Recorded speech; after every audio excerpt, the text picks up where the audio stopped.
It's a 5-star podcast. Because we do it.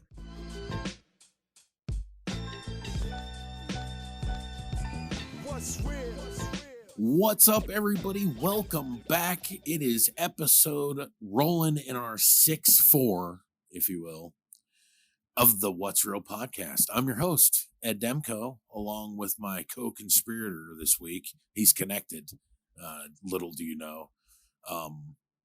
It's my tag team championship partner in podcasting himself, the J, Jared Bajoris. What's going on, the J? Connected to high hell, hate ya. You know how it is over in Jayville over here. If I don't die at the outset of the show, excuse me, please. Not a way to start the Jay's opening promo, but it is. It's episode Nintendo 64 here at the What's Real podcast with our number correlations on a beautiful Pittsburgh day here. You know, after 5, it's banging, man. It's probably in the 70s, nice and sunny. I haven't had this much vitamin D yet since I was throwing the D around back in the day during prom nights in high school. If you want to hit with the Feach President smoking over here, hey, you know. But as you can tell, nice and pumped up and delirious. Absolutely. It's going to be a show of plenty of delirium, jam-packed with all kinds of good stuff for you. Of course, me and the Jay are going to be talking about some of our, it's the last week, by the way, of our favorite WrestleMania matches of all time. That's been pretty fun. We got one more week of that this week, so stay tuned for that. Of course, we have a documentary review this week. A brand new documentary that premiered on Netflix about a week or so ago, called The Last Blockbuster, about the last remaining Blockbuster video store in the United States. Thursday Night Prime with a doozy this week, with Back in Action from 1993 with the incomprehensible duo of Billy Blanks and Rowdy Roddy Piper. And, of course, we have all kinds of other fun stuff and some goofs as well, as we do every week. But the Jay, let's get it started. We have a lot of stuff to talk about this week. Of course, as we record here on a Tuesday, just coming out of the weekend, we saw a pretty outstanding finish to UFC 260, specifically in the main event of Francis Ngannou versus Stipe Miocic for the UFC Heavyweight Championship. And I believe we both called this one last week on the show when we talked about it. But Francis Ngannou is officially the brand new UFC heavyweight champion after a pretty significant bomb, if you will. Let the era of the Predator begin, hey, yeah. But yeah, amazing performance. We did call it. We kind of said Stipe is amazing. He's a legend. He's had a hell of a run, a legendary run. But it is Ngannou's time, and as you mentioned, we both called it in last week's quick preview. We kind of figured that the stars were aligning, and they definitely did. Not too far into round 2 with a humongous knockout of Stipe. Even that, shot on the ground with the follow up. He caught him before the ref got in there, so it was a double whammy, which I'm sure he's not even going to remember that second one. But yeah, brutal hook that just put Stipe crashing down. And it's not without already making news, basically. But a lot of people were thinking that with what's been going on behind the scenes at UFC recently, that the first guy to get a crack at that title was going to be John Jones. But that's not the case. And it's created kind of a firestorm on Twitter, not just amongst fans or anything like that, but amongst John Jones himself, who's been kind of going at Dana White as he seems to do. And dude, John Jones is like an enigma kind of a thing. Like, the dude's like one of the greatest fighters of all time. He's been popped for performance enhancing drugs and also cocaine and other shit a bunch of times. He's still in the mix. He still has a great record.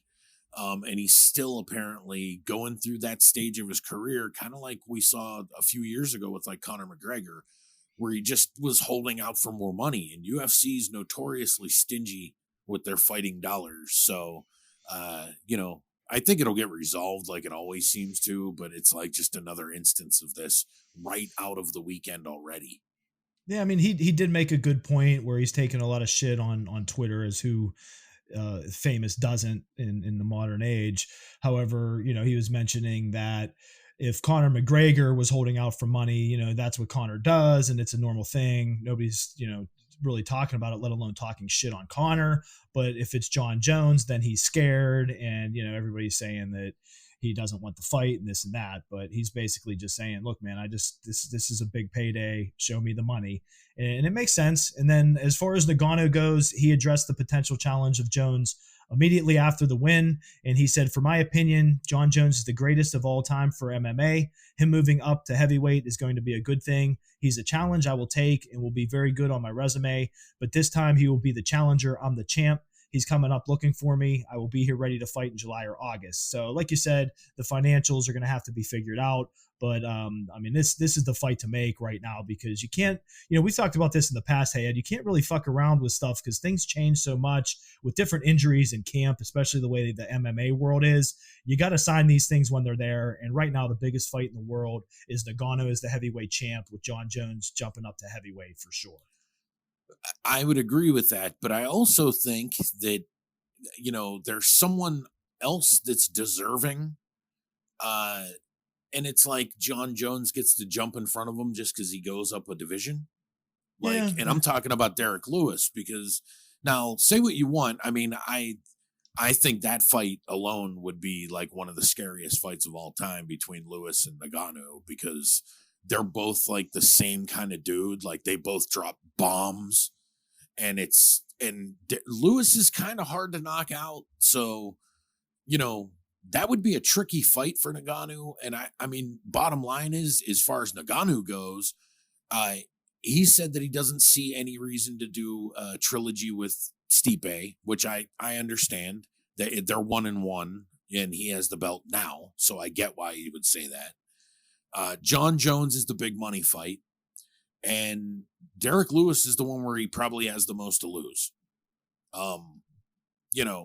Just matchup wise and shit like that. So it's pretty interesting that the heavyweights are getting a little bit of shine, because it's been a while since the UFC heavyweights have been really good to me, outside of maybe one or two guys. So, it's interesting looking forward, but it's just another instance too of a reminder to me of why I hate this company, because Dana White is such a fucking shitbag. I just can't stand the dude. And how he goes at fighters and shit. I just think that's stupid shit. I hate it. It's just flexing your chest bullshit. Especially because Dana White's just a figurehead. It was different when he was the face of the company and he ran the company. It was basically his company. It's not anymore. So it's that part's annoying, but I get it. They're trying to build fights and shit like that. So what are you going to say? That's just how he is, just talking a lot of shit. But yeah, that Lewis Nagano fight, it goes right along with the impending Godzilla versus King Kong. Hey, that's that kind of matchup.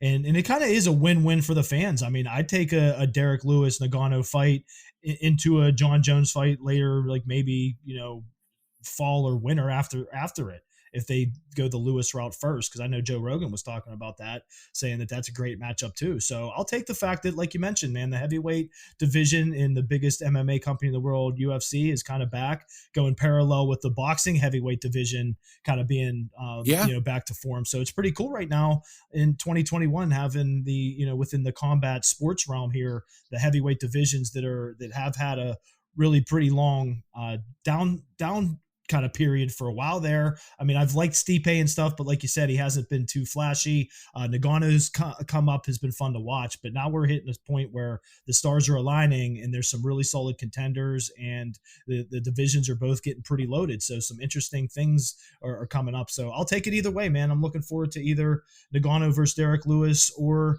of course the big money fight, John Jones versus Nagano, sometime soon here for the next big UFC heavyweight title defenses. Yeah, and we'll have to see the way that all shakes out in the coming weeks and months, and I'm sure we'll talk about more of these matchups as time goes on. So stay tuned for that on future episodes. Also, in the world of combat sports, if you will, something we've talked about here for months on the podcast is the WWE network moving to Peacock, which they're kind of in the final days of the network existing as a standstill in the United States before it fully goes just to Peacock.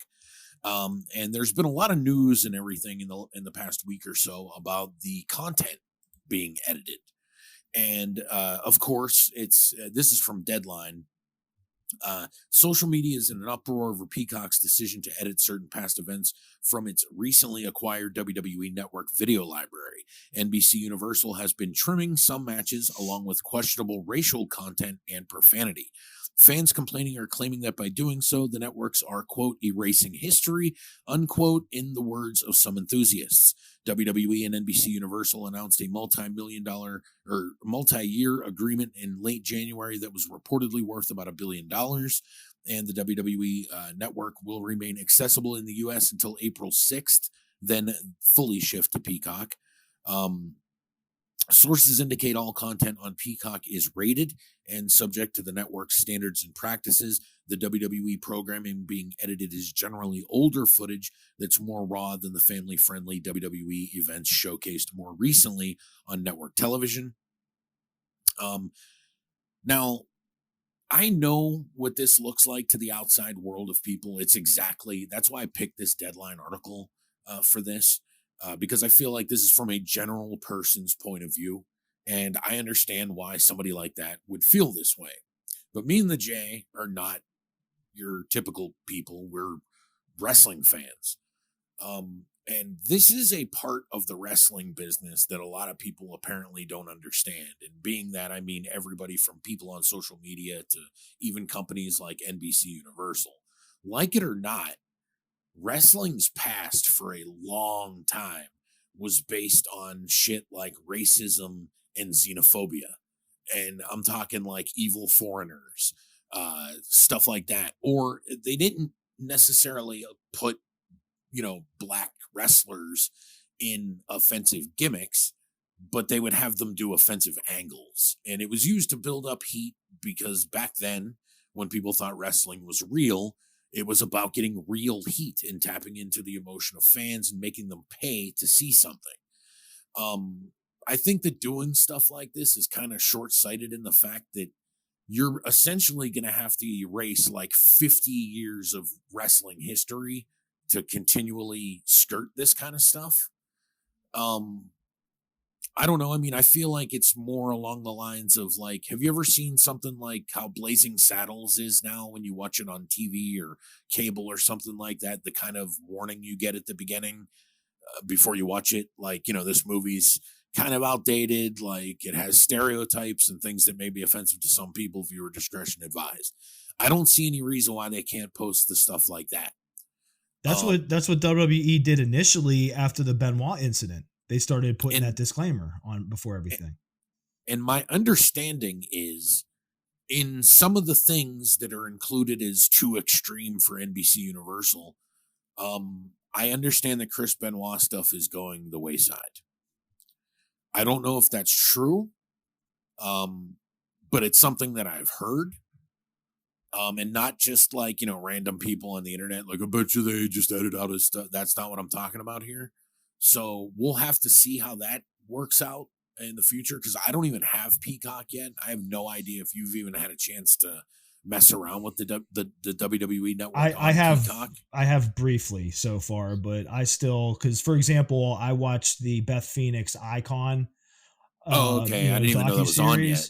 And I was gonna watch it on Peacock to kind of test it. The only thing I watched on Peacock was like a quick little WrestleMania special to just try it, and it was fine. But okay. I'm kind of waiting until I can't use the old network anymore. I'm kind of just squeezing that like an orange at this point, since I know it's going to be gone. And then I figure I have to mess with Peacock anyway. So I feel like, the big experiment there, of course, is going to be the double nights of WrestleMania coming up soon, to be the first big experiment test with that. But as you said, hey, with the breakdown of this, as they mentioned in the Deadline article, that sources indicate that all content on Peacock is rated and subject to the network standards and policies.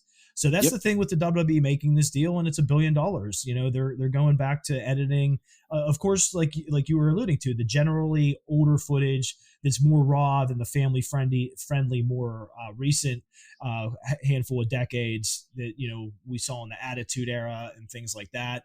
And I guess one of the first things that made a big splash on social media that a lot of people were bitching at was a fan complaint about the Peacock trimming WrestleMania 6 in particular Airing on pay-per-view in 1990, as you and I know, hey, the event saw the late Roddy Piper take on Bad News Brown.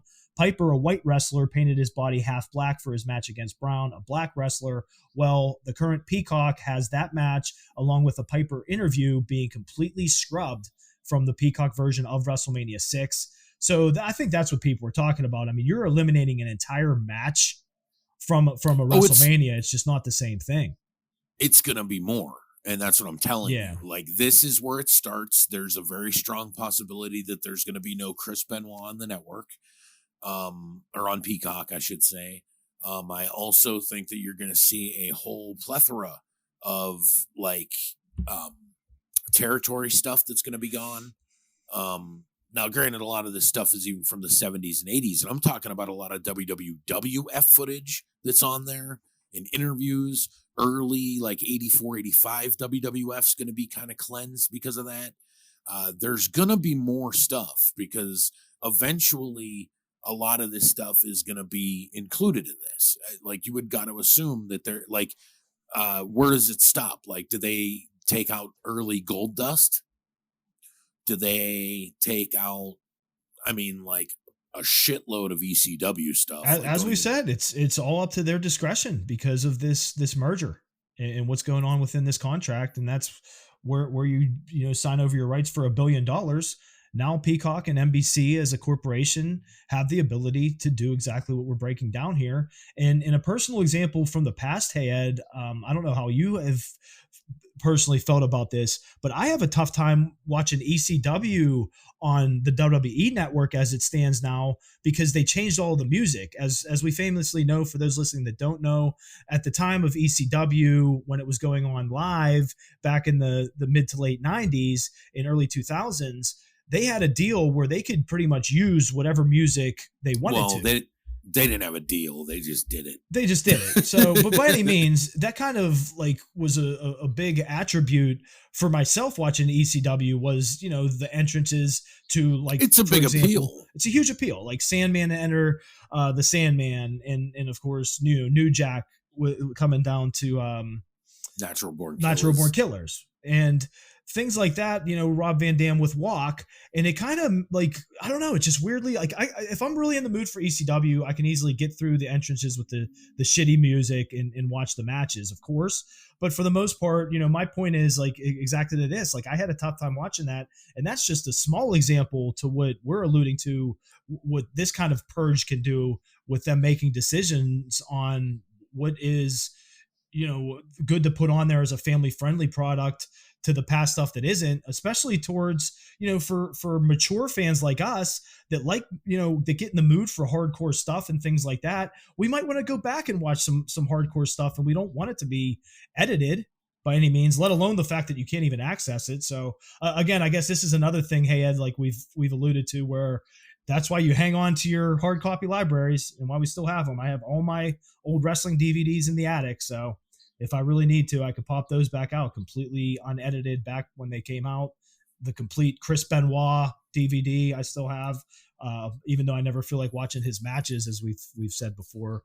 That's a whole other ball game and can of worms. But yeah, nonetheless, I just don't like the fact that I think it's what you're trying to say, hey Ed, where it starts now with the Roddy Piper Bad News Brown match at WrestleMania 6. What more are they going to start doing? And it's just at the outset. So who knows how much they're going to purge here? We're just going to have to see. Yeah. And it's just ridiculous at this point. Let's just be honest. Like, I get it that things are offensive to people, and I'm fully 100% behind not making people feel shitty. Does this really do anything to help anybody? That's what I always say. Like, me and you talk about, like, of course, nowadays, like, cancel culture is a big thing. And I'm like, at the end of the day, I'm like, what does it really do? You know what I'm saying? Like, because it also affects people that have nothing to do with it. You know what I mean? Like, it's just certain things are deemed no longer, palatable for everybody. And that's odd. Like, and that also extends out to things that are shitty. Like, that's just how this works. It sucks to a degree, but it's also something important.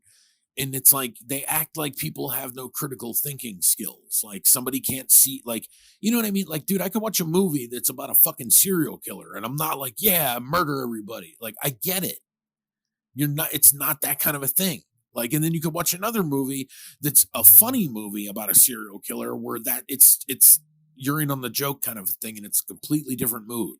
Like, they're not the same. Even though they have a similar plot, they're not the same. One's a comedy and the other one's not. Like, they just act like people don't have critical thinking skills, or they get all their, morals from comedians and shit. Like, it's just a weird fucking way to be. That's why you have all these options, like with YouTube and kids YouTube. I mean, I have 2 small children. My wife and I keep an eye on what they're watching, and we're able to filter that with the options on a bunch of this technology. So it's one of those things where, going back to the outset of this article and breaking this particular thing down, hey Ed, like you said, that all they need to do is have a disclaimer. That's why they have the TVMA ratings and things like that. So Yep. when you're going back and watching an Attitude Era pay-per-view, it should just say, this is for mature audiences only, like it already does. So, and I was it's just not looking good. I was kind of waiting until WWE issued a statement about this, which they've actually done. But I'm not really going to take any time to read it here on the show, because it pretty much is just like, yep, we sold it to them. They have certain things they have to deal with. So, like, they just totally skirted the whole thing. So it doesn't surprise me. It's like, dude, they got their money and they're running. Like, They don't care. You know what I mean? It's there to promote the pay-per-views and other things they want to do.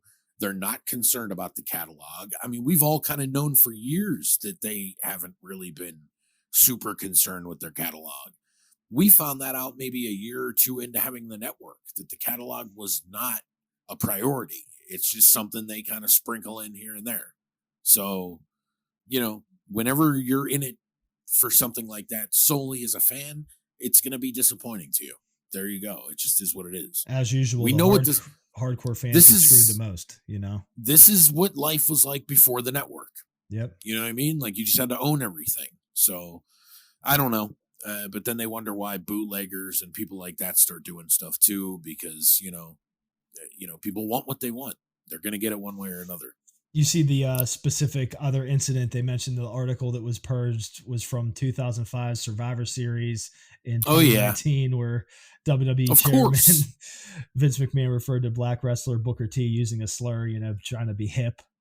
Which again, just him trying to do that is just hilarious, because it wasn't a racist thing; it was just him being a goof. But he's also a tone deaf idiot. Even at the time, that shit was like, yeah.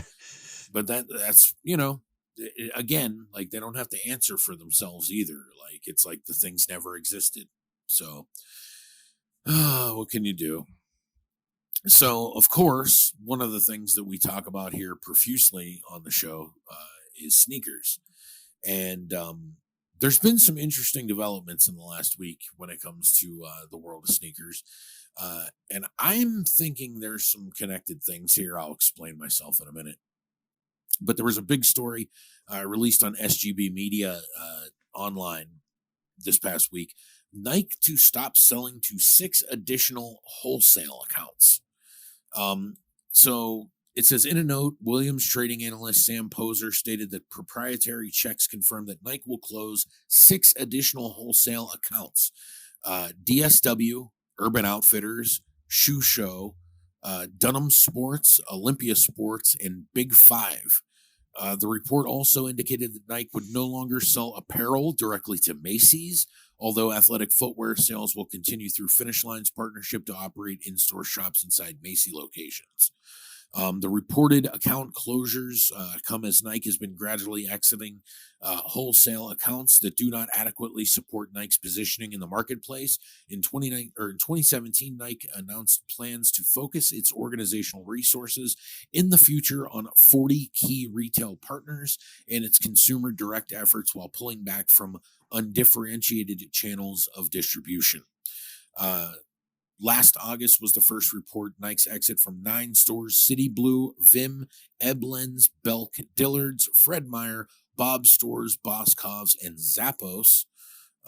So and this is kind of linked into what we've been talking about here on the show. So, for those who might not be able to see through this, Nike is kind of getting rid of all of the companies they do business with where you can kind of buy cheap Nike shit. Like where they have like nondescript Nike shoes, or they just sell a bunch of apparel like socks and things like that. Nike's cutting all of these people out because Nike is strictly in the hype business and they don't need these retailers anymore. And I think that a lot of this stuff kind of ends up being sold at like sell-through stores like Burlington and shit like that, like Marshalls and Ross and stuff. And Nike's trying to cut down on that stuff because it kind of lowers their brand status. So if your business is solely based on hype and that's what you're worried about, you're going to try and make sure that your company is constantly looked at as like the pinnacle of something. So Nike is kind of scaling back with these guys because they want to do more stuff in the Jordan stuff with dunks, with more expensive shoes, basically.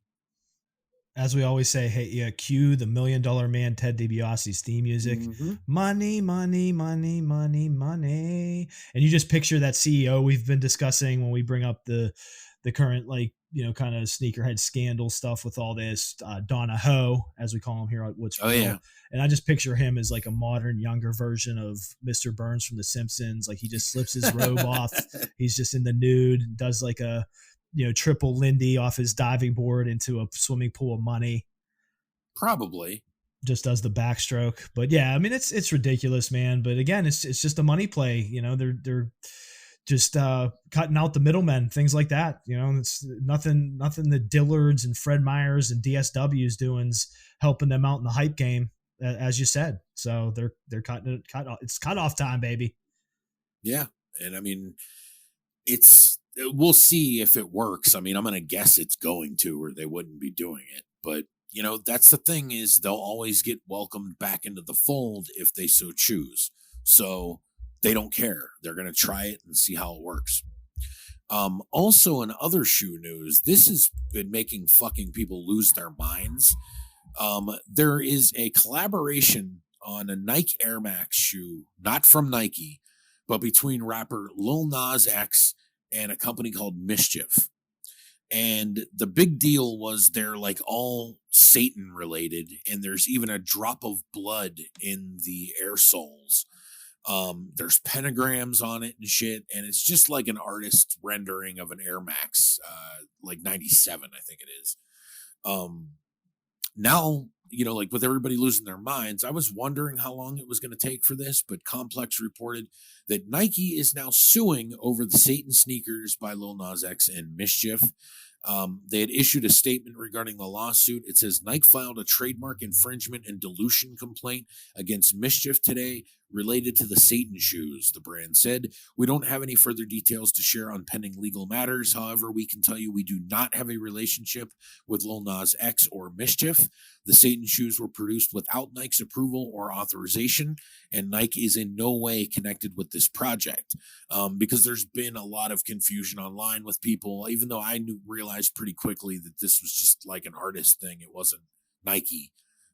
But Nike ain't down with that shit because there's a lot of people that get freaked out over this kind of stuff, especially with Lil Nas X also being a homosexual rapper. Nike doesn't want to deal with the backlash of any of this. I kind of find the whole thing funny that like Nike is suing and people are super offended over it. It just is what it is. It's not anything I would give a shit about having on my feet anyways. Especially going for over $1,000 a pair too, which was originally reported in the news, which is again completely ridiculous. This is what people are doing. I was gonna say, talk about hype. Hey, now you know these things that already went through a prompt sellout, of course, with Nike. You know, like anything that gets like, you know, this kind of reputation within the media, of course, creates even more hype, you know, for however many are out there. Now these are the Satan shoes that are banned.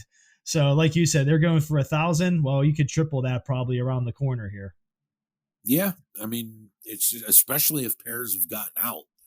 So like, you know, whoever has pairs of these, they're going to be worth significant amount of money. And coming out next, hey Ed, are the Jesus shoes to combat these. Some Air Well, Max no, 95s. you don't remember, they had the Jesus ones.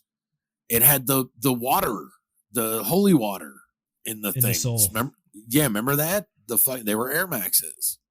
So, I guess that's also sort of the answer to that as well. But this is something that I guess we're going to be doing here on a regular basis here on the show. It's kind of our way to work in our own sneaker type thing. But some of the best releases coming up, according to Sneaker News, the Off-White Chuck 70 restocks and the Nike Air Max at 95 LeBron headline this week's top releases. Of course, there's like so many fucking shoe releases every week. It's ridiculous, man. But of course, in shoes that there's no way in fuck we're going to be getting, and I wouldn't be able to get them anyway, the Nike Dunk Low Wolf Gray, they're women's colorway, but those are sick. They're nice. I'd love to get my my hands on a pair. And I also like the medium Curries. Did you see these? Yeah, like the classic Chuck Taylors. No, they're Dunks. The Dunk. Oh, Curries, I got them. Yeah, they're more the brown ones. Yeah, those are sick too. I actually like those a lot. The off-whites aren't my thing at all. Yeah, the off-white Converse Chuck 70s. That's what I was thinking. Yeah, there's just and of course too, Air Jordan 9 changed the world. Which, not for me. They're cool, but just super colorful. And then of course foam posits, which were you ever a foam posit guy? I don't even know if we've ever done. Yeah, no thanks. I get what they're for, but it never really been a thing of mine. Now I've been seeing the Adidas forums a lot. The Crew Green places. Yeah, I haven't seen the Crew Green ones, but I've seen red and blue ones. And they're pretty sick, dude. I like it when Adidas kind of goes old school with a lot of their shit. Don't get me wrong, Boost are cool and shit. And even though I don't buy a ton of that stuff, I'm more prompted to go out and buy Adidas that are like these. But nice to see that they're sticking to some of the old school stuff. I just kind of wish they would make it more of a priority. Yeah, just kind of a classic vintage look. But I like those Crew Greens. Air Jordan 12 Low coming up for Easter, of course. Yeah, the light blue ones. Yeah, I just don't like the 12 and lows, but in some highs, those would be ridiculous. Yeah, they're not bad. And did you see the Air Max 95 LeBrons? I'm looking for. Oh, those are sick. Yeah, the Laker color 95. And I hate the fucking Lakers, but those are sick. They're sick. Yeah. Are you that's probably where we could kind of leave it for the week there, but I'll leave you with this. Are you going to try and grab those? I'm going to try, Ed, but I highly doubt I'll grab them. Because I know that you're a 95 guy. Yeah, so 95 guy. I love those. But we'll see. Yeah, but it's not too often that the J, as we talk about from week to week here on the podcast, gets the got him. Oh, yeah, it's pretty rough.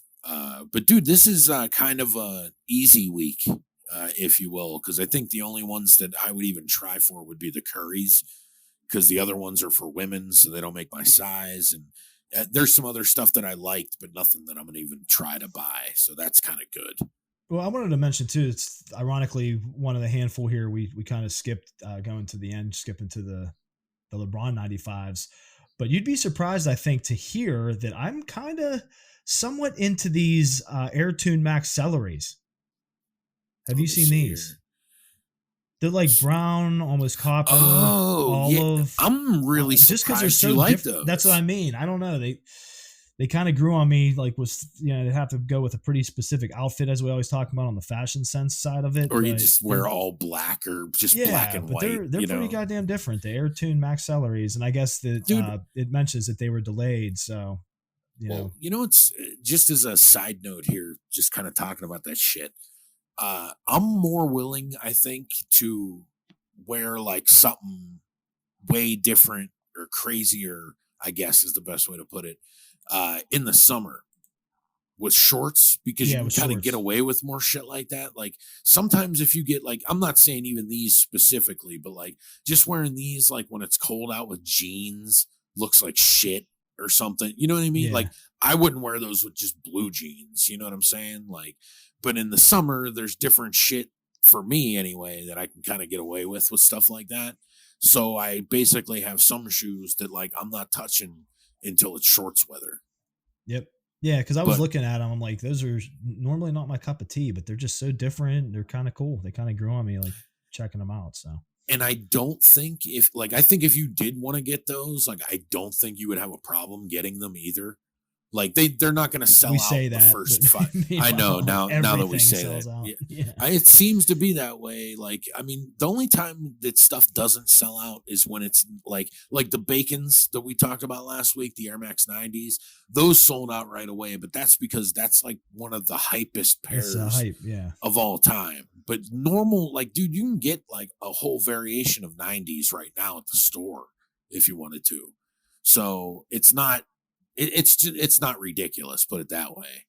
But of course that kind of leads us into this, the Jay. As you said, the weather's fucking nice, brother. So this week, what do you got for a sneaker check for us? Anything special? What's real? Sneaker check. Well, I'm going to throw out for the sneaker check. Hey, as you know, it's funny we were talking about it because it kind of hit my head when I brought it up here live on the show that we don't get the Godim too much, but I actually did get a recent Godim that Okay. I haven't brought up on the show. So I actually scored those navy blue.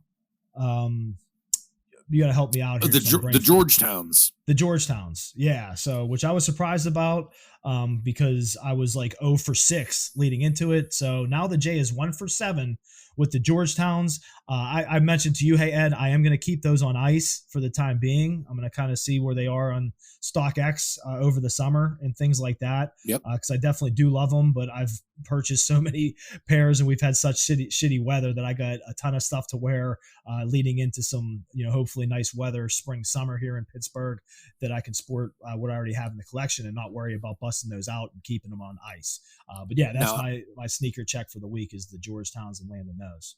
Well, I was going to tell you too, like we were talking about these after you grabbed them. And then I told you I watched a review from Wear Testers on YouTube, by the way. If anybody's listening and you want like the best shoe reviews on YouTube, check out Wear Testers, all one word. You won't be disappointed. Dude reviews shit amazingly.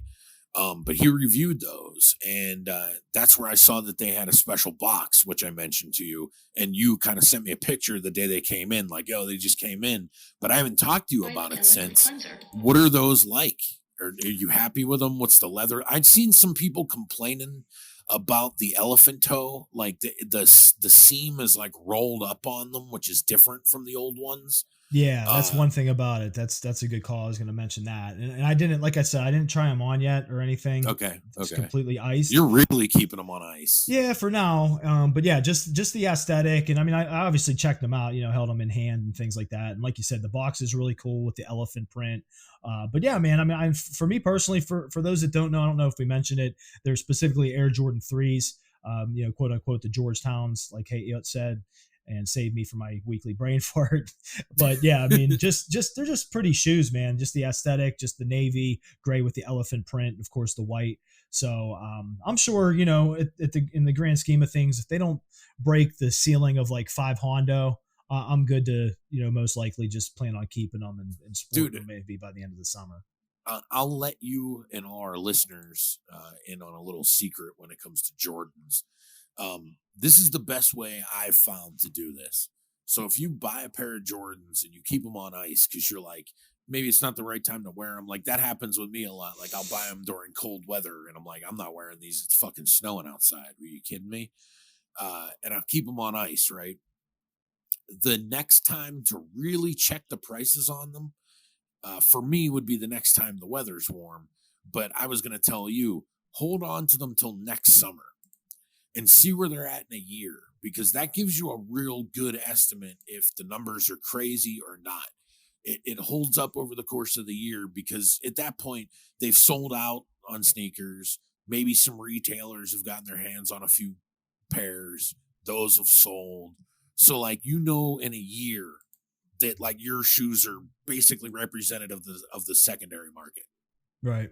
And then you can kind of gauge like, no fucking way I'm selling these, or like, I'm just going to wear these ones. I don't even care.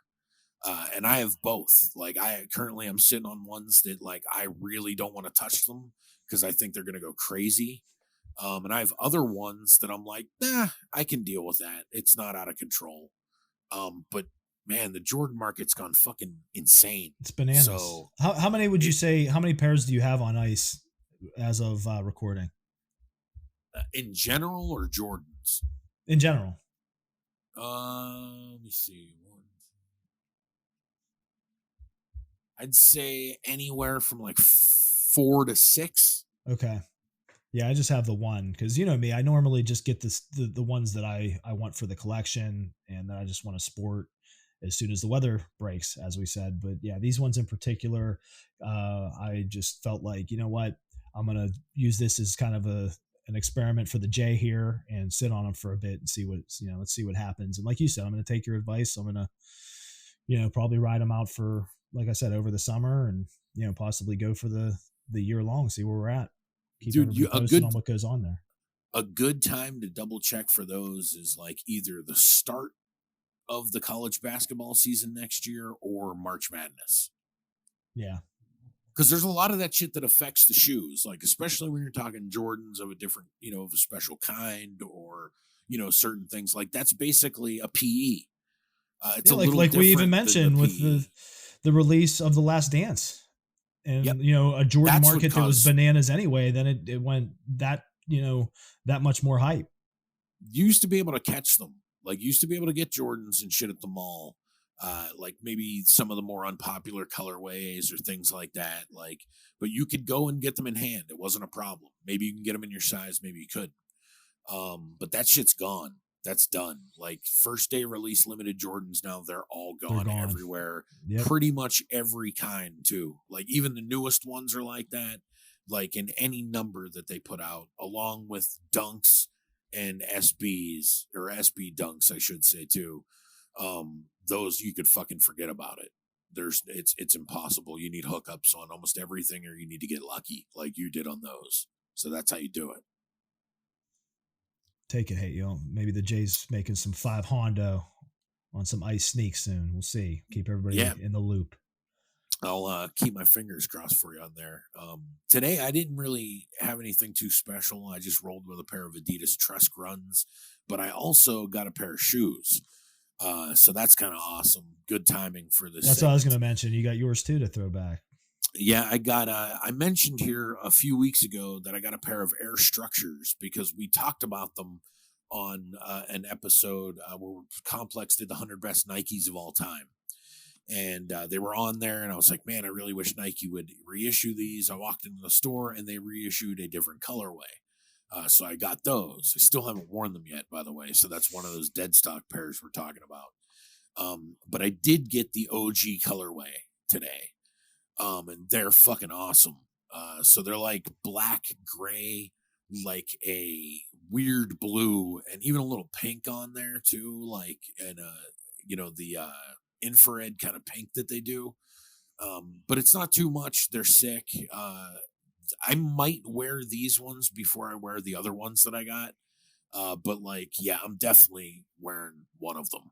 For sure. The other ones were the Raider, Oakland Raider kind of colorway, the black and gray. Yeah. And I have a pair of like the Shadow One Low Jordans that I have, or the same colorway as those. So I already kind of have a pair in that colorway. But the thing is with the OG ones, they're more of like, I gotta wear simple shit with them because they like, I don't have too much pink shit or like wild ass blue. You know what I mean? So I got to stay with the blacks and grays and shit to match with those. You got to snatch a Bret Hart shirt from that would fight. That might work. You know, I'd have to double check the pink on it. Like, yeah. But that's the thing. It's not pink. It's like infrared pink. Right. It's almost so like, reddish. Well, and it's like naturally, you know how that goes. Like the only thing that you're really going to find in most cases to match that is like some Nike shit that they put out specifically to match them. The exact color. Yeah. So I was really happy to get those. And, you know, I've just been picking up a lot of shit for summertime. Like I was kind of surprised because as we mentioned too, not too long ago on the show about me moving, that, you know, I kind of redid stock on like my closet and all my shit. And I was really surprised at the lack of stuff I had for summertime, man. So I've been just grabbing shorts and because this summer we're gonna be outside, uh, as we will be vaccinated by I then, was gonna say, yeah, we thankfully. could all finally, hopefully, get out a bit, especially on those nice days and social distance and some outside get-togethers. Hey, I got to see the new Y- crib. It'd be nice, man. Hell yeah, I'd like to have you and a bunch of people over, actually. So that would be nice. But yeah, that's what's been going on the sneaker front for sure. So that's always good to get that stuff in on an episode here. Um, oh, another cool thing, not to completely change the subject, but to completely change the subject. Nas had his original album, his first album, Illmatic, recently archived in the Library of Congress, which is pretty cool. The 2021 batch of additions to the library include Janet Jackson, of course, Nas, Patti LaBelle, Kool and the Gang, Pat Metheny, and Louis Armstrong. The National Recording Registry announced the records were deemed worthy of preservation for all time based on their cultural, historical, or aesthetic importance in the nation's recorded sound heritage. Of course, Janet Jackson's album was Rhythm Nation 1814 from 1989, Nas's Illmatic, Patti LaBelle's 1974's recording of Lady Marmalade, Kool and the Gang Celebration, Louis Armstrong and his orchestra's 1938 rendition of When the Saints Go Marching In, Connie Smith's 1964 single Once a Day, Albert King's Born Under a Bad Sign album, which is fucking a great album if you're into blues guitar. Marlo Thomas and Friends record Free to Be, You and Me. Another great album, Jimmy Cliff's album, The Harder They Come. Jackson Brown's Late for the Sky LP, which is a great one because it has the song from Taxi Driver on it. Yeah. Pat Metheny's 1976 record, Bright Size Life. And last but not least, Kermit the Frog's The Rainbow Connection. Got to get Kermit in there. Of course, you know what I'm saying? Obviously, I think these, for the most part, are songs that most people will know and albums that people will know because, they're all deemed pretty important. But I really like that for Nas because I'm a big Nas fan. And obviously, Illmatic isn't just one of my favorite rap albums of all time. It's one of my favorite albums, period. Yeah, that's one of those ones we always say from front to back. You Yep. just let it go. 100%. So kudos to him. And dude, this is pretty crazy. But there was a recent story. Of course, the story has disappeared. It was on hypebeast.com about the producers of The Last Dance are working on a documentary about the DOC, who is very well known behind the scenes of NWA. And people might be familiar with his story. If not, the doc was one of the primary recording artists with Ruthless Records back in the day when NWA was a thing. He was one of the primary songwriters for NWA, and he was poised to make a really big star out of himself. But he got into a car accident and he got his larynx destroyed. So he sounds completely different and basically couldn't be a rapper anymore. And there's definitely a really cool story behind it too. So that it's kind of a good thing to make a documentary out of. Yeah, I'm all for it. Love docs. It's a great documentary filmmaking team. Obviously, with The Last Dance was, we gave it pretty much 10 out of 10. It was amazing. And I guess they're staying busy because there's supposedly, we covered it a while ago, but reportedly the same team, crew making The Last Dance was in charge of the upcoming rumored Vince McMahon documentary for Netflix. So, yep. But that makes sense. You make a timeless documentary with The Last Dance and the Chicago Bulls and Michael Jordan, you're going to get many more opportunities. So, we'll see what happens here. I'm sure it's a ways away, but definitely pretty interesting. And I would definitely sit down and watch a documentary about the DOC. And before we take a break, I got one more pretty wild story, actually. This one comes from theathletic.com, and I'm really surprised that this hasn't made bigger headlines in the sporting world. But NHL has banned referee Tim Peel after a hot mic comment about a Nashville Predators penalty. Referee Tim Peel will no longer work in the NHL, nor in the future, after his comments about a Nashville penalty were heard on a hot mic during Tuesdays of last week. Red Wing Predators game, the league announced last Wednesday. Peel was due to retire at the end of the season, of course, so it's not like the biggest punishment for him. But he got caught on a hot mic saying, quote, "It wasn't much, but I wanted to get a fucking penalty against Nashville early in the game before the audio cut out." So yeah, that's pretty wild, even though that's something that people have said for years that referees do. It's continually denied by pretty much every sports league. But yeah, that pretty much confirms that people Yeah. were right. And you can imagine the kind of stuff that people have called in years past that are, down this lane.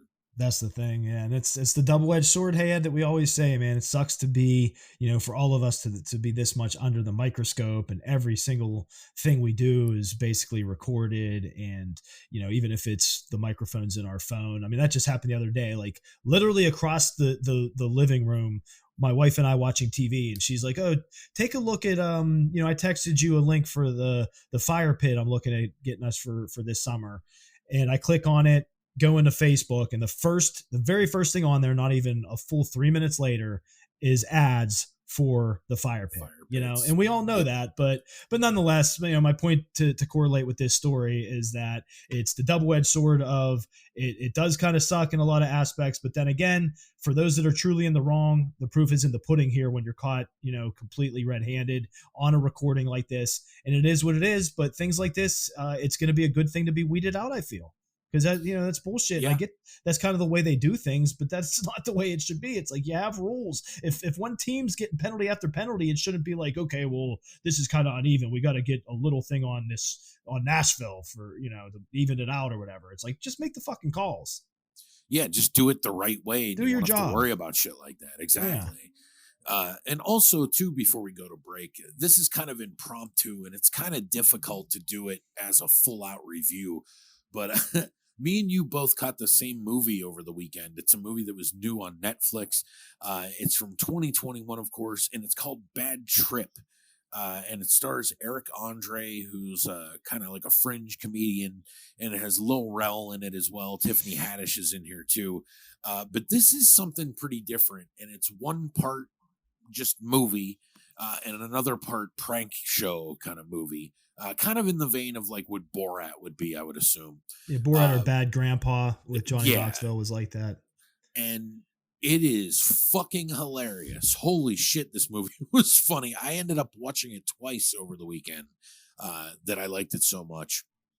And obviously me and the Jay wanted to throw out a recommendation for that because, this one is, it's pretty extreme, if you will. But yeah, it's definitely worth a look.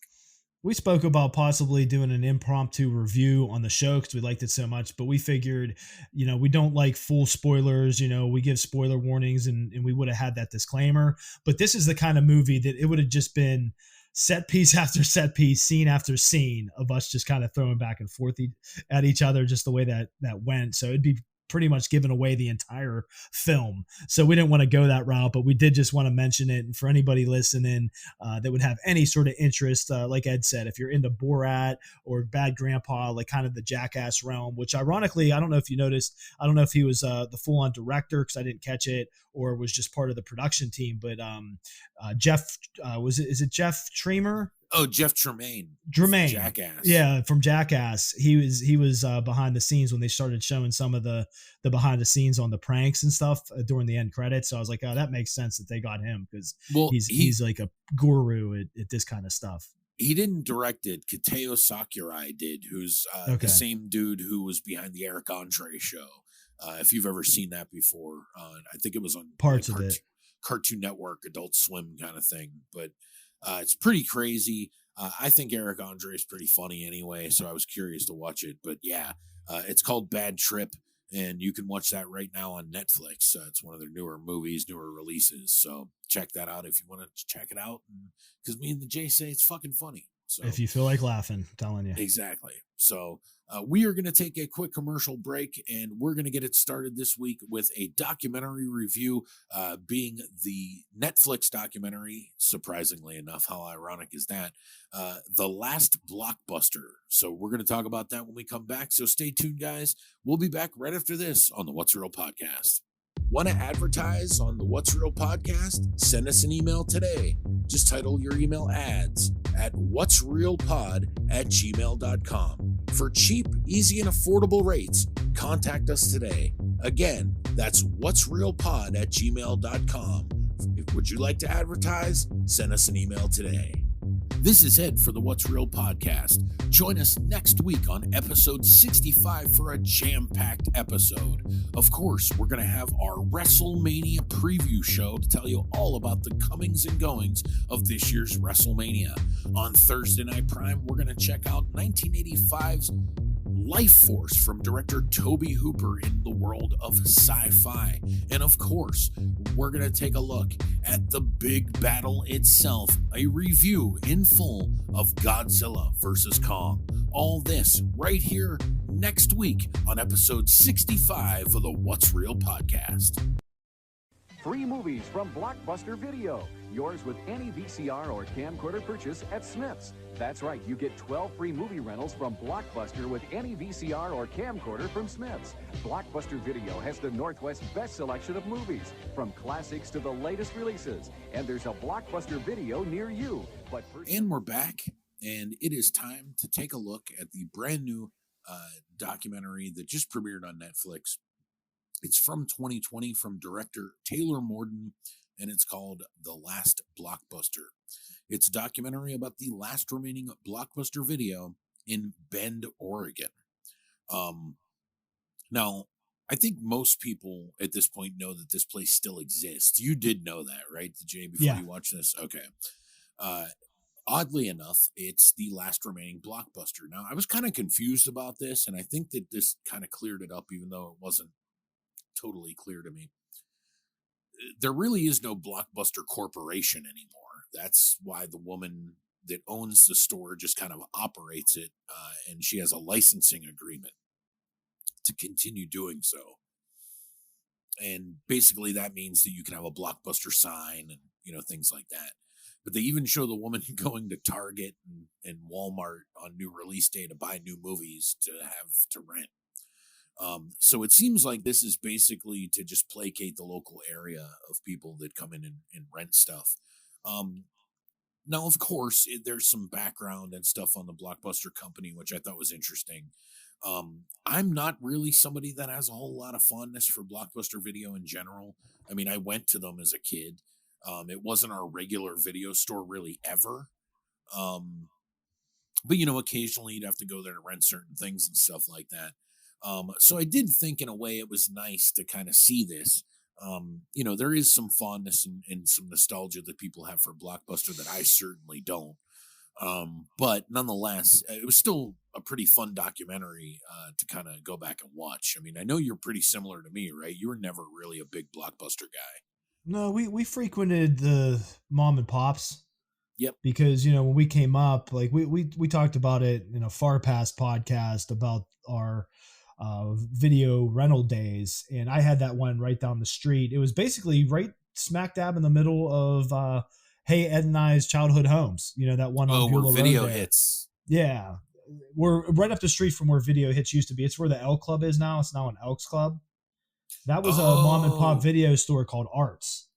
Back in the day. So I still remember that. We frequented them, but like you said, I would go into Blockbuster a significant amount still, because they had the bigger selection a lot of the time and things like that, like you said, to get certain things. But yeah, I mean, for us, it wasn't that big of a nostalgia thing. My nostalgia for video rental stores is the even lower level versions of Blockbuster, like West Coast Video is my that's favorite. What I was just gonna say. Always on that same wavelength, West Coast Video, because that had all the wrestling tapes back in the day in our area. So I remember I have memories of that, falling into wrestling and getting cool with you guys and going there with you guys to pick out all kinds of pay-per-views. I will say this. Now, not all Blockbusters. It was just this specific one. But do you remember the Blockbuster that we went to right by your house? But it was like on the Penn Hill side back in the day. There was a Blockbuster there. And we used to go there because we found out that they did have a bunch of really cool wrestling tapes. But it was one of the few ones that I even remember going to through high school and stuff like that for anything. there were better video stores around us that weren't Blockbuster. Yeah, because then it turned into the Hollywood Video would have the 3 for $5s. Yep. We've talked about that, or I'm sorry, 3 for $25. And that was like the bulk of my collecting occurred when they would have the 3 for $25. And for those listening that aren't familiar, Hollywood Video, that was like another smaller chain than Blockbuster, but still a pretty prominent chain. But at one point when I was like in college, in the height of building my film collection, every Friday they would have like newer releases. They were all used movies from the ones they rented, but nonetheless, they made sure that they were working, of course, and you could buy 3 for $25. And we even said the last time we brought it up, now you go into a dollar store, you could get like a Blu-ray 4K of Terminator 2 for like $5. Yeah. I think that's what I got mine. Dude, I think I got a Terminator 2. I don't remember if I ordered it or if I found it somewhere. I paid like $7 for the 4K Blu-ray and the regular Blu-ray of Terminator 2. Yeah, we used to think it was the best deal in the world to get 3 used DVDs for $25. Yeah, well, I mean, dude, it was like back in the day too, like even with wrestling tapes, we were buying used wrestling tapes from video stores for like $12. Yeah, like, for 20. One. Like, yeah, crazy. like, because that shit was rare back then. You know what I mean? They didn't just let it go for $1 or something. But yeah, I mean, anyway, back to the documentary itself, it basically gives you an overview of how they run the place from day to day, what it's kind of like to go there. It's a nice way to document the place, even for the family that runs it. So like that part's kind of cool. If you obviously don't have nostalgia for video stores, I don't think you're going to give a shit about this documentary at all. Right. Yeah. So like it is limited in its audience, but I mean, I think that we're in its audience. And even though like I said before, I don't really have a fondness for Blockbuster, I was still able to appreciate kind of what the documentary was, which felt like kind of a love letter to, people who would go there primarily in their youth.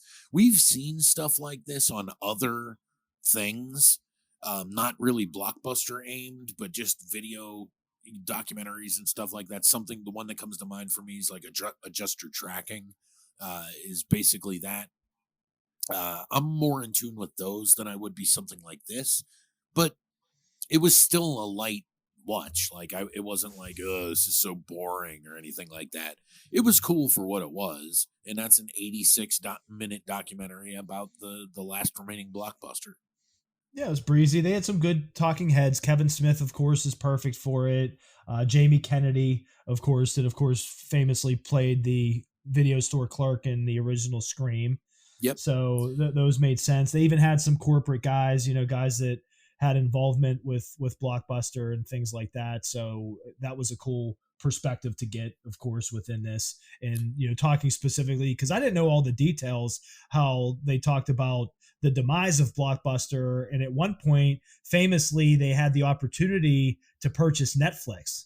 Yeah, and they wouldn't. And that ended up not happening. Yeah, so and hindsight's the way it is. Of course, you look back on it, but nonetheless, yeah, that's just a cool little tidbit in there that they had the opportunity, because we kind of said from the outset of finding out about this documentary film, hey Ed, with it being on Netflix, that it's pretty ironic that you have a documentary about the last Blockbuster on the Netflix platform, that not single-handedly by any means, that one guy even specifically says that like, the public assumption is that Netflix single-handedly put Blockbuster out of business, and that wasn't the case. They made a lot of corporate mistakes and bad decisions. I think they said one of the worst decisions they made was Blockbuster was famous for late fees.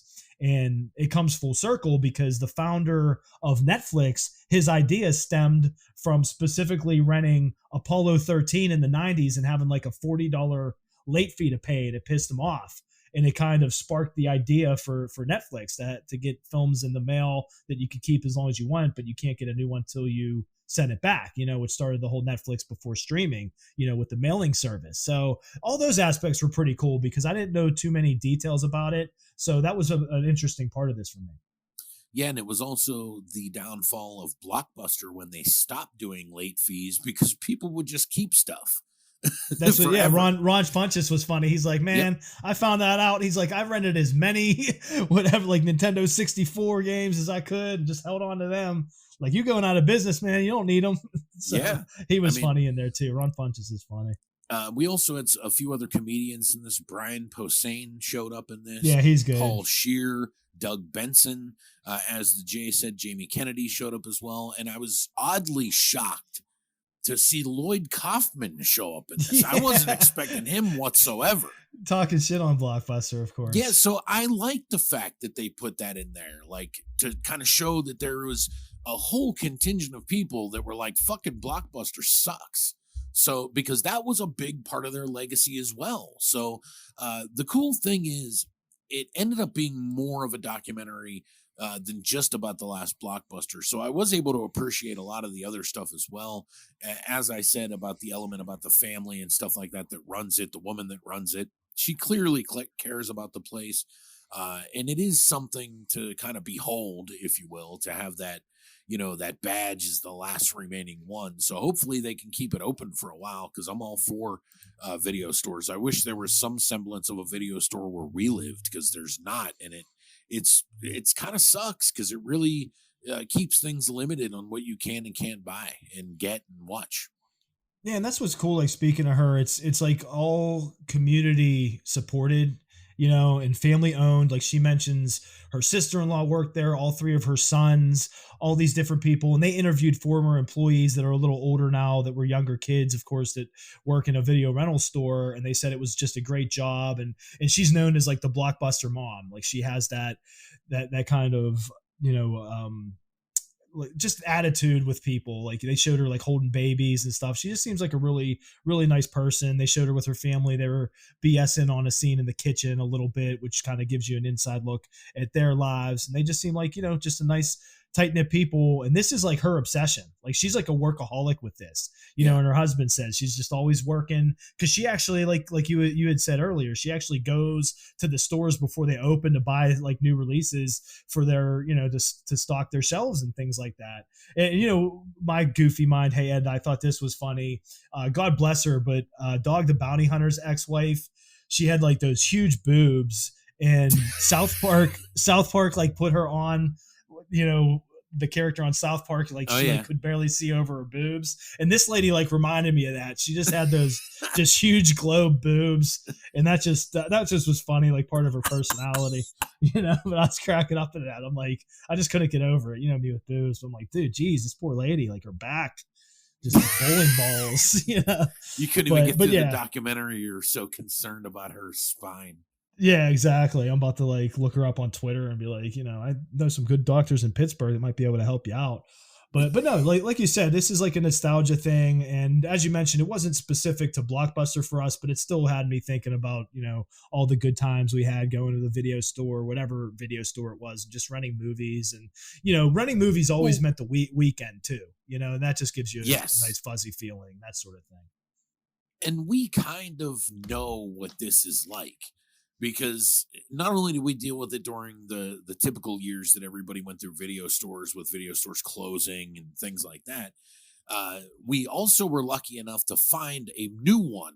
And this was like in the early to mid 2000s with Incredibly Strange Video. When we were going there on a regular basis, and we basically witnessed that place go from a place where you can rent and buy movies to a place where you can only buy movies to a place that was closing. And that shit was heartbreaking, because I know that a lot of us, enjoyed going over there. That was like a regular thing for us, to the point where we made friends with a lot of people that worked there and would shop there and stuff. So you could go there pretty much on a Saturday afternoon and encounter a whole bunch of people that and you can go hang out there for a few hours and stuff, and then come home with a bunch of movies and watch for the rest of the night or whatever. So that was always a lot of fun. And it really sucked when they closed.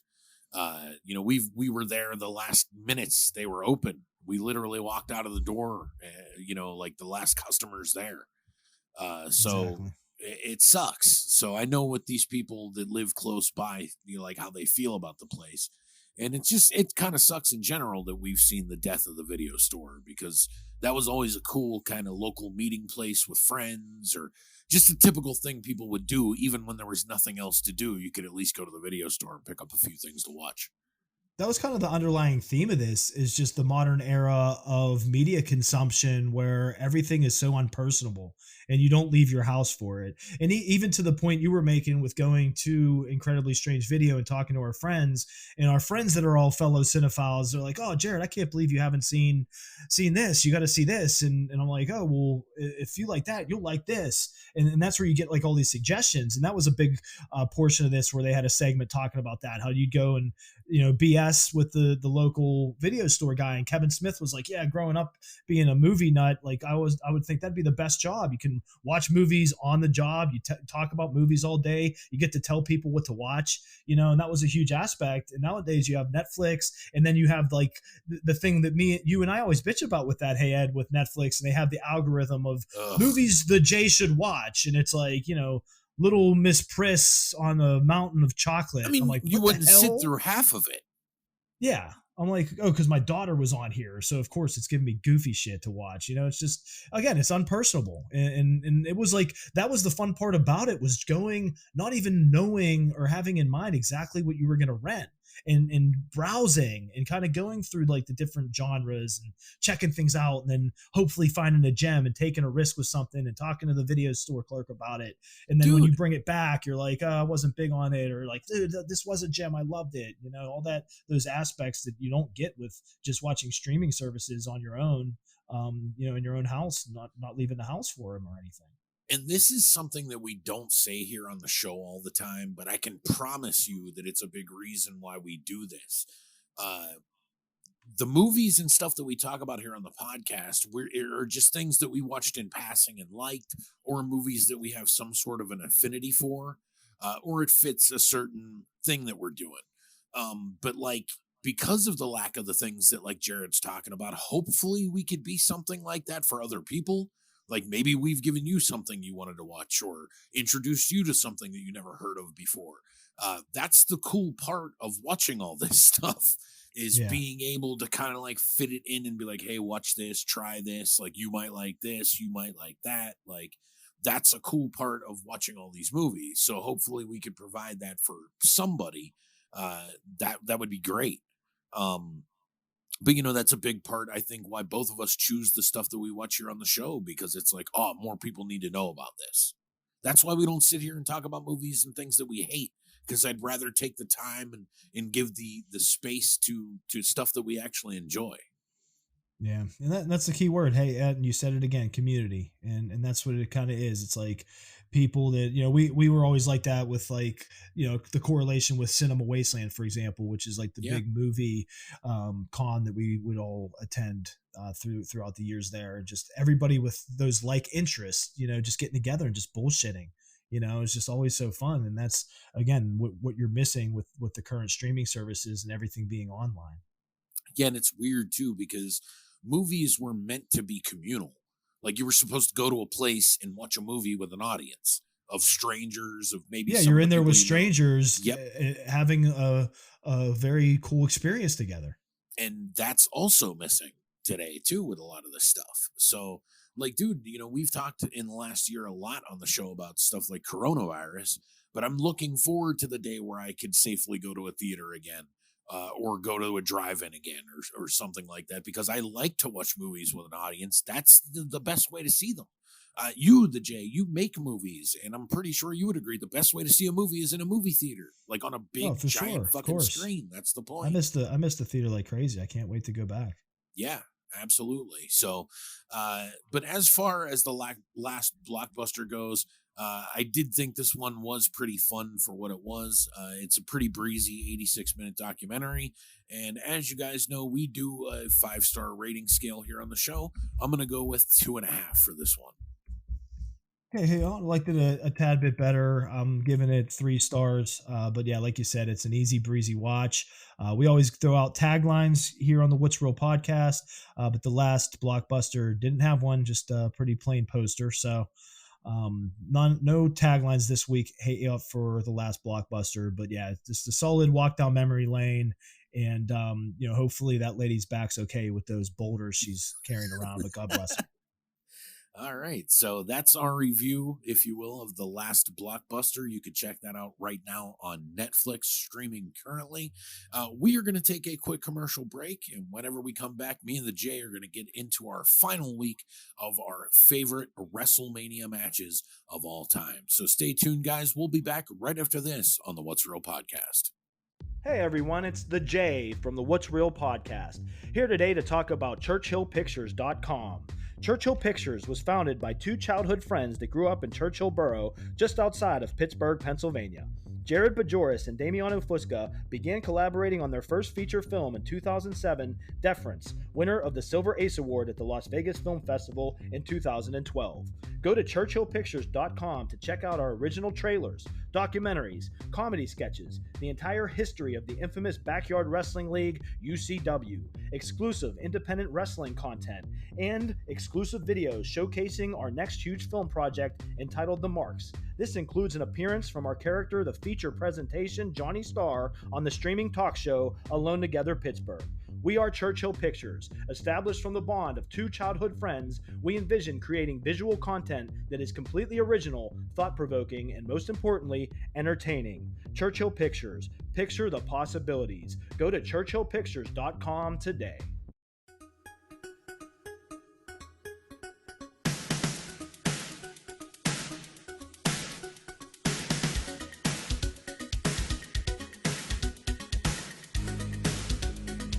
And we're back, and it is time for the last week here of our WrestleMania's favorite matches that we've been doing here on the show. So let's just get into it. Jay, what's the first one you got up this week? All right, starting off with a bang. Hey, this might arguably be one of the Jay's favorite, if not the favorite overall WrestleMania match of all time.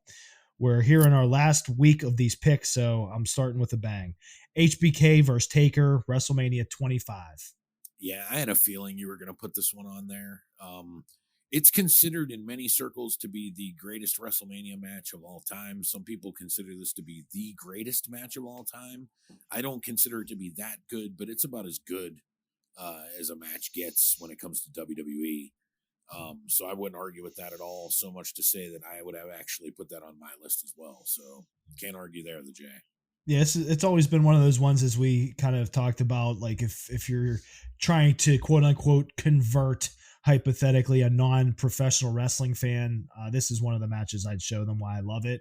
And one of the goofy like little details that always stuck out to me with this match, there's so many factors on why this is great. You know, not only is it the biggest stage, it's the prime of two of the greatest performers that WWE has ever had. All the different factors involved is the chubby goof in the very front row and all his reactions throughout it helps make it for me. I don't know if I'm sure you have, because you've watched the match numerous times. Like, notice that dude. He's like counting. He's just super reacting. I think he's doing it for the hard camera anyway. It seems like he's a pretty, intelligent fan and smart mark kind of guy or whatever. But, just one of those little details that always added that match to me is like his reactions to all the crazy kickouts and everything that they do. But like you mentioned, hey, Ed, there's pretty much not more that they can do in the quote unquote WWE style that they don't do in this match on the stage. So had to shout that one out. Back at you, hey, for your first pick this week.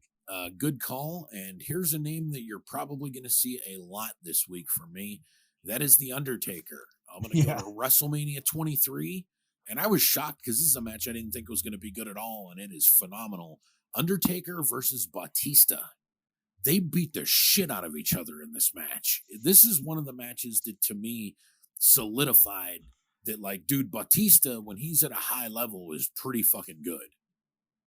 And that's a great call, because we always mention how when Batista was first introduced, and that was still pretty much at that time frame of the muscle heads getting pushed and, Vince McMahon's WWE prototype. The OVW muscle head. Yeah, like, exactly. And we just weren't big on him, and he won over our smart Mark Harts eventually. And as you mentioned, this is one of the matches that did it. I think he had tweeted something about this match not too long ago, a couple months ago, and even before like the Mania season stuff that we were talking about, we throw on during Mania season, a bunch of Mania matches. I think because of that tweet, I rewatched this a couple months ago, and to have just watched it not too long ago too, and revisit it, it's an amazing match, and I'd put it up there as one of Batista's best of all time too. Yeah, same here, and it's also too at that point.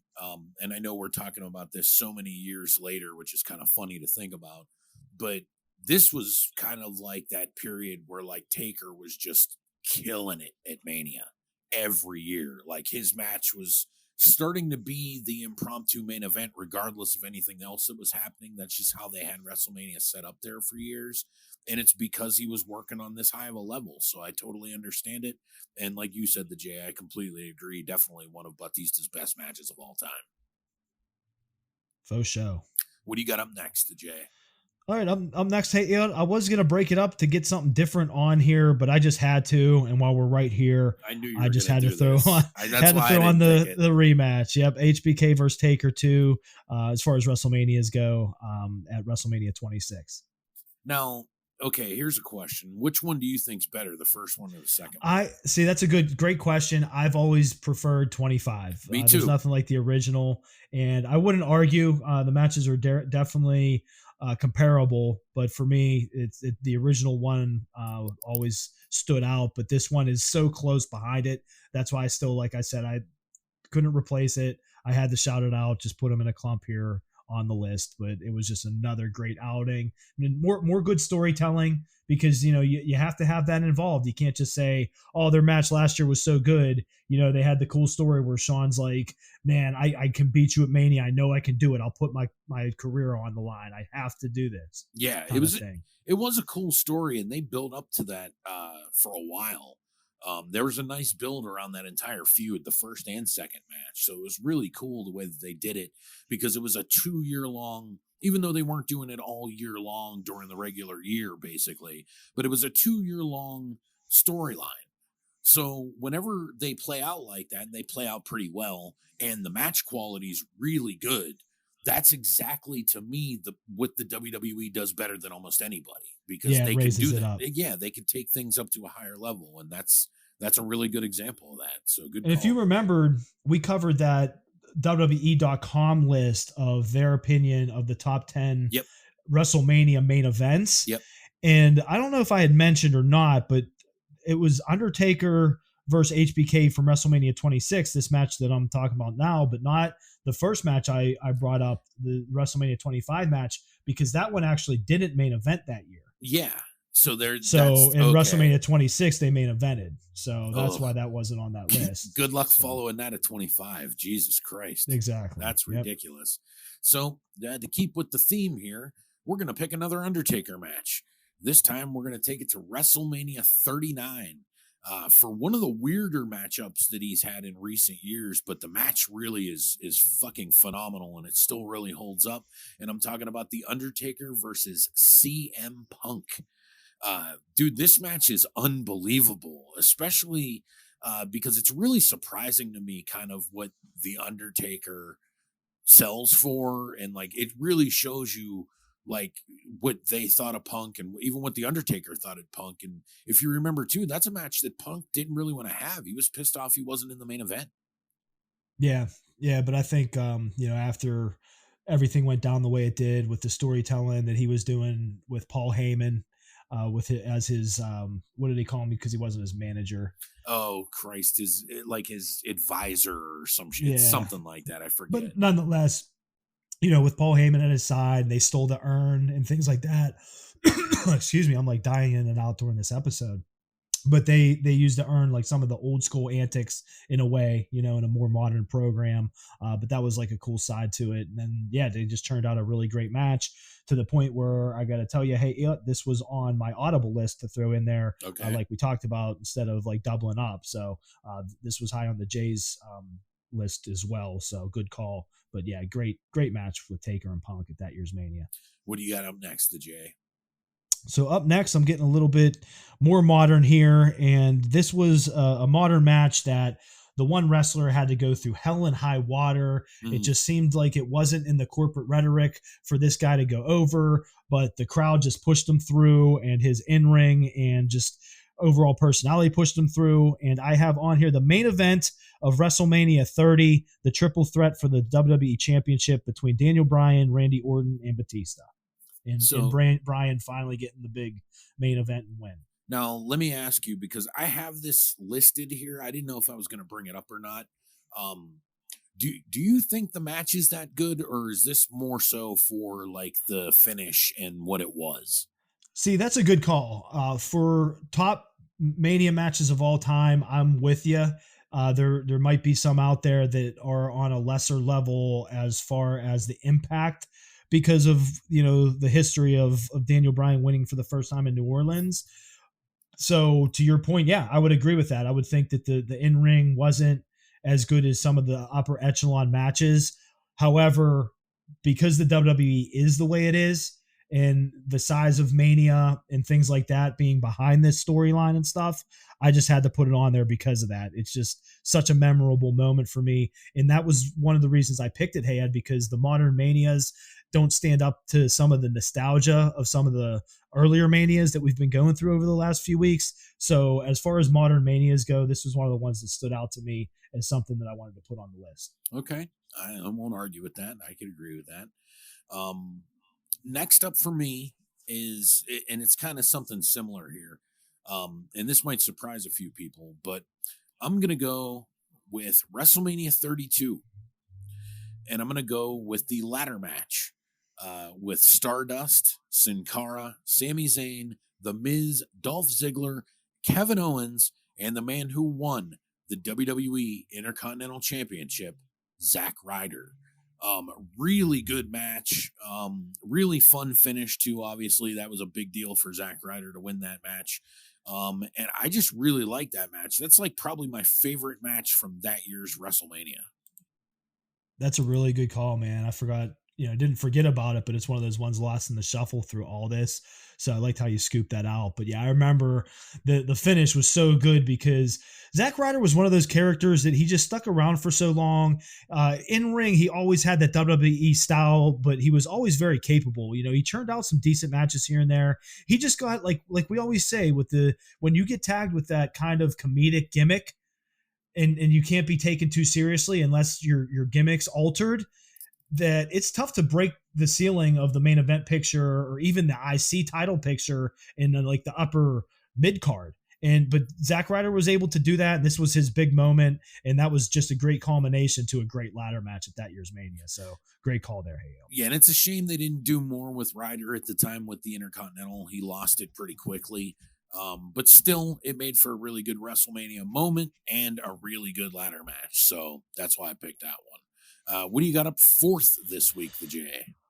So I'm sticking in with similar picks in a row here that I haven't had to audible. So last pick, calling out the Daniel Bryan big win. This was another modern one that just had me popping, just like the old school nostalgia days. So that's another reason I picked a match like this. And that is the WrestleMania 35 WWE, was it the Universal, I believe, championship match between Daniel Bryan versus Kofi Kingston, where Kofi finally won it and was the first African-American talent in such a long time to win, one of the big titles. That was just stood out in the last few years of Mania as just such a moment. Yeah, effectively known now as Kofi Mania. That was Kofi really Mania, that was really cool. It's a really good match. It's a great moment. Again, as you notice, this is kind of a theme this week, is some of the best moments in recent history through WrestleMania. And I was also going to tell you too, the Jay, if you didn't mention that one, I was going to. So very good call on that one. There you go. It's a really good match. So I definitely ain't going to argue with that whatsoever. The one that I'm going to pick next, and I'm going to go back a little bit here. I'm going to go to WrestleMania 30, and I'm going to go with Brock Lesnar versus The Undertaker in the match that, that ended the streak. That's a great call because that was the Jays' last pick. And that's why we have audibles, but we had to get that on there. Hey, yeah. I mean, we were shocked, like everybody else was, that the streak was ended. kind of just out of nowhere, WrestleMania 30 there. I think all of us were just expecting Taker to go over Brock. It wasn't like this younger up and coming guy that was going to receive a big push situation. I think that any of us that know about the behind the scenes ongoings kind of would make that, decision in their head going into it, that Brock wasn't going to be put over because he didn't have to be, kind of thing, and the streak would just live on. And then out of nowhere, after that third or fourth F5, that was it. And that's another one, throwing out the fans that help make things. That black dude they showed that just had the wide eyes, Yep. and his jaw was dropped, that famous shot of him like after the 3 count, helped sell it. So no matter how you feel about the decision, and we've talked, with these recent Undertaker documentaries where he spoke about it, and with Vince and everything, the behind the scenes with, Vince making a personal trip to Taker's locker room and specifically saying, we're doing it. We're ending the streak this Mania. And Taker being like, you sure, boss? We're ending it. And Vince is like, I'm sure. And Taker went with it. And you can say whatever you want with hindsight on how it worked out or not, but they pulled the trigger and nothing will ever change that. And I always say about this, whether it was the right decision or not, it's still a milestone. It's still a shocking moment. And it's something I'll never forget. So I'll give it that. Absolutely. And that's why I had to put it on the list this time. So, all right, the Jay, here it is. What's your last choice for your favorite WrestleMania match of all time? So right here on What's Real, our top WrestleMania match picks. We're ending it this week. It's been a great time. Hey, as we always say, that walk down memory lane since we were kids and watched a lot of these matches together at our WrestleMania parties and get-togethers. It's been a blast, and it's always a nice fuzzy place to be here. Hey, so all that disclaimer, this was very tough because there's so many that can fit on here. But I figured I'll just go with one of the big ones. And we actually, ironically, critiqued this one when we were speaking of the pre-mentioned WWE.com, their opinion on the top 10 WrestleMania matches. But I definitely had to throw it on there because it was 2 of the biggest guys of all time. The build was for, multiple years. And I went with the rematch because there was 2 of them, but I went with Rock Cena 2. Okay. Yeah, I could see that. I mean, that was people forget now, I think, how big of a deal those matches were. Exactly. At the time. Yeah. So, and the matches weren't, it's not going to be Angle Michaels and things like that, but still for what they were, I think they were great. Specific, I'm talking about WrestleMania 29, the big show in New York at the stadium. You have the atmosphere. And again, in the modern age, I got to keep pointing that out. The long-term storylines, especially within the WWE, because we talk about, AEW doesn't have as much content. They can kind of do slower burns and things like that, which is something I can personally just talk on myself as a wrestling fan. I love the most is the appropriate build-ups. And this one had such a build-up to it that doesn't happen that much anymore. So that was a big part of my choice in this too. Yeah, I mean, I can't argue with any of that stuff. That was one of the last few times that there was a giant marquee match on WrestleMania to me. Exactly. And, that's definitely missing now. So that's kind of a shame. And my last one is going to be kind of indicative of my choices this week. So you're going to see again, none other than The Undertaker. And this time I'm picking what is most likely his last match in WrestleMania history. And it's a match that I was not looking forward to whatsoever. And I found myself to be blown away by what the finished product was. And I'm talking about last year's matchup between The Undertaker and AJ Styles in the Boneyard match. The first cinematic match, I guess, in WWE history. And it was much better than I expected it to be. I'll tell you that. And, I think that's something that people are going to remember for a long time. It was a lot of fun. It's not, again, the mind-blowing matches that we've seen from the past. But, it's still really fun, and it was really different. So I was actually pleasantly surprised by it. And, they were in the middle of a pandemic, and they were able to make something that I found to be compelling and kind of able to get my mind off all the weird stuff that was going on at that time. That was definitely the best attribute of that match, was that we had no clue what they were going to put together. And I think our expectations were low, which again, always kind of helps out when something kind of comes out of nowhere and surprises you like that. Like you mentioned, a pleasant surprise. And that's exactly what that was, going in there, being like, what exactly are they doing? And it's freaking AJ and Taker. I mean, both are capable. So let's check this out. And from Taker doing the storyline with like the 3 different aspects of his career involved, like how AJ got personal with his wife, and it was like what did he call it? He had like the trifecta of something, like of terror or something like that. Yeah. Or the unholy. I think he called it the unholy Trinity. Yeah. Yeah. So do you want to explain that? Hey, you could probably explain that better than me. I'm stumbling and bumbling. I was going to say, such a cool aspect. I don't even remember exactly what he was talking about. Well, it was like, because he had portions of it. He was Biker Taker. Oh, it was like all the different characters of the Undertaker. I got it. Yeah. And then for the first time, because again, with the personal call out of his wife for this particular angle going into the Boneyard match from AJ as a heel, it was for the first time Mark Calloway was thrown in there. So, and then that was the last time most likely they were going to see him in a wrestling capacity too. So I thought that made a lot of sense.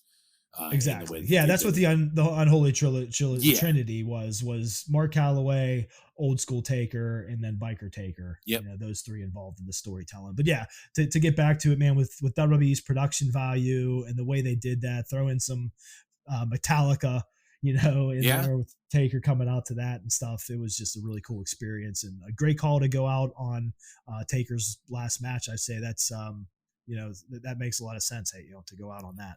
So hope you guys have enjoyed our month-long celebration of the greatest WrestleMania matches of all time. I know we enjoyed doing this one. It's always fun to come on here and bullshit about wrestling for sure. So, All right. Yeah, I was going to say, what the hell was that? I don't know, but dude. You all right? Yeah, I'm good, dude. Whoa, shit. Go. Just go. Dude, I'm out. Dude, go. I'm in the bunker. Yep, go down. All right, guys, real quick. We have to take a quick commercial break. As long as we live through this, we'll see you after the commercial break for some Thursday Night Prime. But, say your prayers. I don't know. Oh, shit, the Jay's hurt. All right, I'll be back. Hopefully we'll be back right after this on the What's Real podcast. Cut and Run Studios is a multimedia facility that specializes in video production and photography. In the internet era, visual communication is the most powerful tool for storytelling. We believe it is our job to deliver the most compelling visual interpretation of a message and provide all the necessary capabilities in-house so that we can cover every angle of your story. Our production facility is at 1532 Beachview Avenue, Pittsburgh, PA, 15216. Check us out at cutandrunstudios.com. It's time for Thursday Night Prime.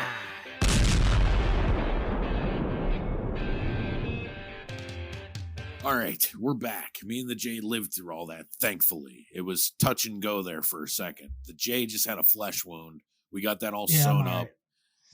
Just make sure it doesn't Another bleed. scar to the body canvas. Hey, just don't bleed through and get that all over the board there. You don't want that to happen. Bleeding stopped. Okay, well, that's good. So it is time once again for Thursday Night Prime. And this week, we're going to go venture back to, let's say, 1993, the Jay. Sound good? 94. Okay. Maybe it came out in the theaters in 93. I had 94. This never played in a theater, let's be honest. Talk about straight to video. Yes. We got this at Blockbuster. And it stars Roddy Piper and the Tybo's creator, Billy Blanks, in a buddy action movie, and it's called Back in Action. It is the story of 2 men who have different motivations, but the same goal when they team up and mount an assault on a powerful drug gang. That's about as much plot as you're going to get in this one, because really that's even stretching it. You basically have Roddy Piper as a cop named Frank Rossi, and Billy Blanks plays the character of Billy. Jesus Christ. Big stretch there. And he's a former veteran who is obsessed with protecting his sister when he's not driving his cab. This, of course, leads him getting into an encounter with Roddy Piper in a bar, which is pretty fucking funny. It's a great fight scene. And eventually these two are working together against the same bad guys, which basically just means they're in the same vicinity as they kick and punch and shoot and kill everything around them. And the classic sound effects of oh yeah, there's plenty of that in this. Now, as I said, the plot in this one's pretty thin. There's not much to say about it, frankly. Now, that probably you would think has already started us off on a bad foot, but surprisingly, not so much, because there are tons of fight scenes, there are tons of shootouts, and they're all pretty good, actually. The character that Roddy Piper plays is pretty weird in this one, especially when you're used to seeing Roddy Piper. He's like way more reserved than Piper is. Exactly. That stood out to me. Which is weird. And dude, Billy Blanks, Jesus, it's not like this dude can do some amazing martial arts, and he looks really good doing it on camera. Yeah, he was ripped up in this. But my God, he's the worst fucking actor of all time. Terrible. And him with his sister in the car. Jesus, it's so bad. And dude, man, you're part of my family. She's like, what? And I brought this up to you as a side note here, but it's like, okay, it's the early 90s, so I will forgive the terrible fashion. I understand. Now, Billy Blanks is a dude who is fucking shredded. Like, he couldn't possibly be in better shape. Shirt with vests on and shit. But he certainly doesn't give a flying fuck about his hair, because whatever the fuck he was trying to do at this time was not working. It's distractingly bad. But for a movie that's really, really thin on plot, it's amazing how far this one goes, because it's not boring. It's pretty fun nonetheless. And even though you're not wrapped up into some crazy plot, there's not a lot of stuff that gets bogged down over just like meandering. They kind of just get to the point, get to the shit. Yeah, the pace is pretty good. Yeah, all things considered. It moves along pretty well. But the thing that I remember about this one, like, is it being kind of a pretty funny, like, buddy thing. Yeah, it's not funny at all. Like, it's just the unintentional. Yes, comedy, there's really no, UIC. like, even Piper, it kind of sucks, because I feel like if they would have let him throw in some ad libs and shit, it would have been a lot more fun than what it was. But they clearly wanted a less interesting character than what Roddy Piper is in real life, which is weird. Yeah, they like watered them down. Yeah, but yeah, off the bat, hey, some of the initial UIC that had me LOLing, which it didn't even occur 5 minutes in. I have this time stamped at the close to 3 minute mark, hey Ed, of this movie, okay, where two of the thugs are standing around. The one dude like kind of bitches at the other dude, and he's like, "Don't tell me I'm nervous. That's before you learn how to jerk off." Oh, that's pretty funny. Yeah. You know, it's like, here we go. And then when they finally get to the lead villain, I am not kidding. I thought it was Moose, Daryl Johnson. That's hilarious. I was like, I was going to text you, and then I realized it's not Daryl Johnson. And dude, so they did a pretty good job at casting that dude, but the dude who plays like the underling, the lead henchman, dude, the dude with the sun, like here's the thing that people apparently didn't realize in 1993. You can't just make a dude wear sunglasses all the time and people would be like, whoa, this dude's scary. This is the worst. Like, he looks like a nerd. I mean, like, I would think that Billy Blanks would beat this dude up in about 3 seconds with barely even trying.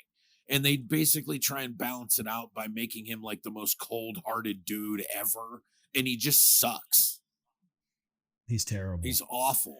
Now, the other dude isn't bad. The one that like is working with him, but like kind of feels like he could get murdered by him at any time.